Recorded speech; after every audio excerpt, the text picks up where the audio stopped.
오는 4월 28일은 충무공 탄신일입니다. 대한민국 국민이 가장 사랑하고 존경하는 영웅인 이순신 장군. 임진왜란 연전연승, 왜군을 물리친 불멸의 영웅 이순신이 사실 처음부터 수군은 아니었다는 사실 아십니까? 안녕하세요. 하이스토리입니다. 구독, 좋아요, 알림 설정은 영상 제작에 있어 큰 힘이 됩니다. 1545년 이순신 장군은 서울 건천동, 지금의 인현동에서 태어납니다.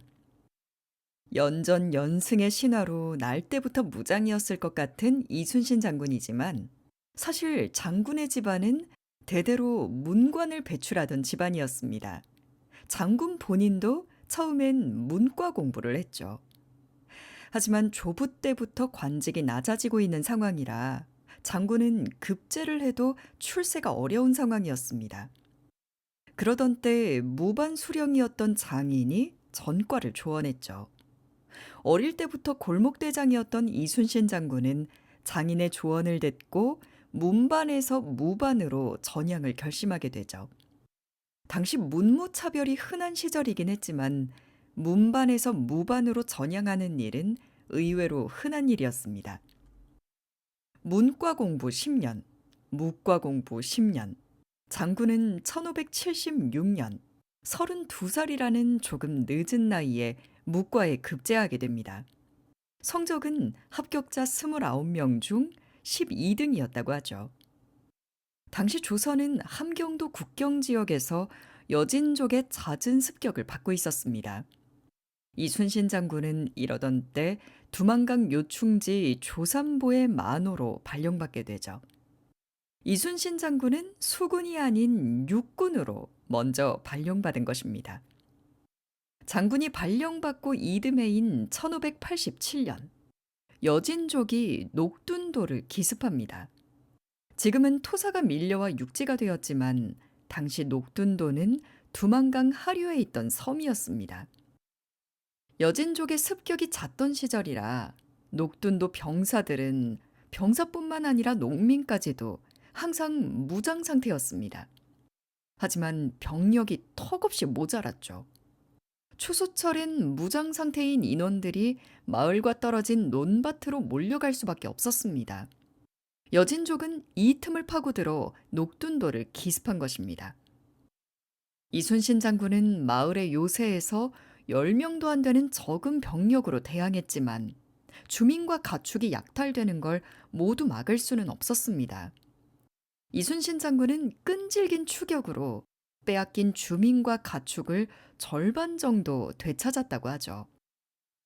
많은 사상자와 포로가 발생한 녹둔도 사건은 사형에 처할 수도 있는 이순신 장군의 위기나 다름없었습니다. 하지만 보고를 받은 선조가 이순신 장군의 죄만은 아니라고 본 데다 유능함까지 인정하며 사형을 면하고 처벌로 백의종군하도록 합니다. 이순신 장군은 녹둔도 전투로 인해 백의종군이라는 뼈아픈 시련을 겪지만 조선 조정에 특히 선조에게 주목을 받게 되는 결정적 계기가 되었습니다. 그렇게 1591년 7계급을 파격적으로 뛰어넘으며 전라 좌수사, 우리가 잘 아는 수군으로 임명되죠. 1592년 명나라를 침략하고자 하니 가는 길을 좀 열어달라는 얼토당토하는 이유를 대며 일본이 침략해 옵니다. 임진왜란의 발발이었죠. 단 20일 만에 한양이 함락되긴 하지만 이순신 장군은 옥포해전부터 한산도해전, 명량해전을 거쳐 노량해전까지 연전연승을 거듭하며 조선을 지켜냅니다. 오죽하면 도요토미 히데요시가 이순신 장군과의 전투를 금지하기까지 할 정도였습니다. 이순신 장군은 철두철미한 원칙주의자로 알려져 있는데요. 상관의 인사청탁을 단칼에 거절한 데다 그 일로 트집 잡혀서 파직당하기까지 했다고 하죠. 하지만 이후에도 후회하는 일 없이 청렴결백 그 자체였습니다. 이순신 장군은 또 애민정신이 엄청난 사람이었는데요. 자신이 거느리는 부하들이 백성에게 폐를 끼치면 벌로 엄하게 다스렸고, 적군이 백성을 약탈하지 못하도록 전투를 계획했다고 하죠. 치밀하게 준비하고 계획하여 전투를 이끄는 무인 이순신은 글 쓰는 재능까지 뛰어났습니다. 장군이 전쟁 중에 써낸 난중일기는 역사적으로, 문학적으로 의미가 깊죠.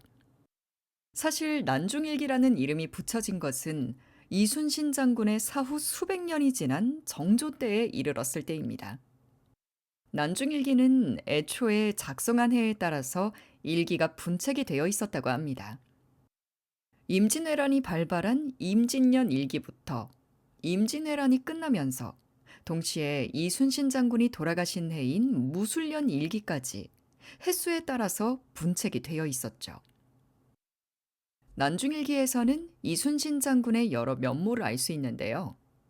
전투가 치열했던 날이라거나 옥중에 있었을 때를 제외하고 임진왜란이 발발하기 3개월 전부터 돌아가시기 이틀 전까지 대부분의 날을 일기로 작성한 것에서 성실함을, 전투를 앞두고 도망친 부하 장수의 목을 베어 효시했다는 데에서는 군인으로서의 엄격함을, 모함을 받아 투옥되지만 억울함은 한 줄도 호소하지 않았던 데에서 강직함을, 밤잠을 설치며 전쟁에서 승리하기 위해 홀로 고뇌했다는 것까지 알 수 있습니다. 뿐만 아니라 여러 번 반복되어 쓰여진 내용에서 가족애가 상당하고 효심이 깊은 분이었다는 것까지 알 수 있죠. 마지막으로 이순신 장군이 노량해전에서 일부러 갑옷을 벗고 싸우다 돌아가셨다는 설이 있는데, 이는 결코 말도 안 되는 설입니다. 누구보다 부하를 아끼던 장군이 자신의 죽음이 부하들에게 어떤 영향을 미칠지 잘 아는 장군이 자신의 자존심 때문에 전투 중 자살했다는 건 장군을 제대로 아는 사람이라면 말하지 못할 것입니다. 혁혁한 공을 세우며 나라를 지킨 성웅 이순신. 잘 알려지지 않은 그의 일면을 기억하며 오늘의 하이스토리 마치겠습니다. 감사합니다.